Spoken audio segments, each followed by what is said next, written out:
Tampang ito ay rated SPG. Striktong patnubay at gabay ng magulang ang kailangan. Maaaring may masiselang tema, lengguwahe, karahasan, sexual, horror o droga na hindi angkop sa mga bata.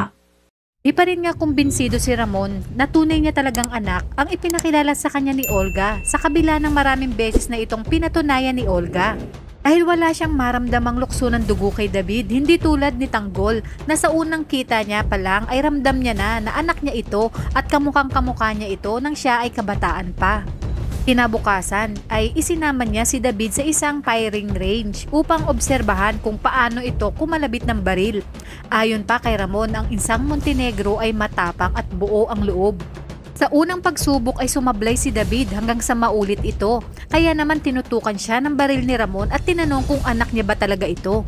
Gulat naman si David at nagtaka sa tanong ni Ramon, gayunpaman ay paninindigan niya pa rin na siya si Tanggol. Kinabukasan nga ay isinama niya na ito kasama si Don Julio upang ipakilala ang kanilang mga negosyo. Ngunit mariin itong tinanggihan ni David dahil ito nga ang napag-usapan nila ni Olga. Di alam ni David na mas lalong maiinis sa kanya si Ramon dahil sa pagiging pabebe nito.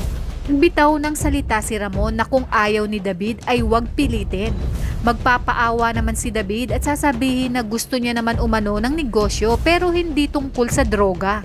Ayon kay David, gusto niya legal na negosyo dahil yun ang itinuro sa kanya ng kanyang tatay Rigor.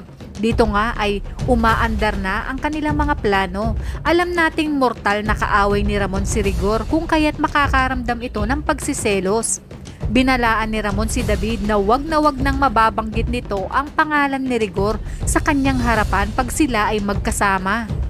Sasalungat naman si Don Julio na hayaan na muna si David at bigyan ng tamang panahon upang makapag-isip-isip dahil baka naninibago pa ito sa kalakaran ng kanilang negosyo.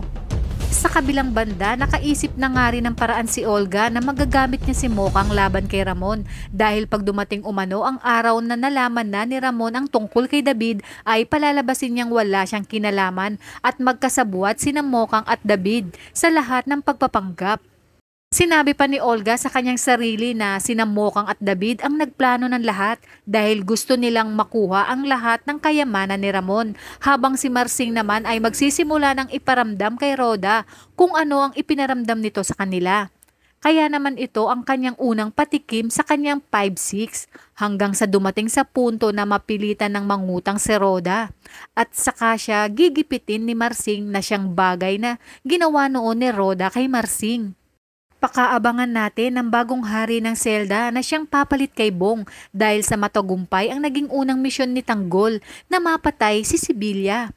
Pero bago ito ay masasaksihan natin ang paghaharap ni Tanggol at Bong at malalaman natin kung sino ang matitirang matibay.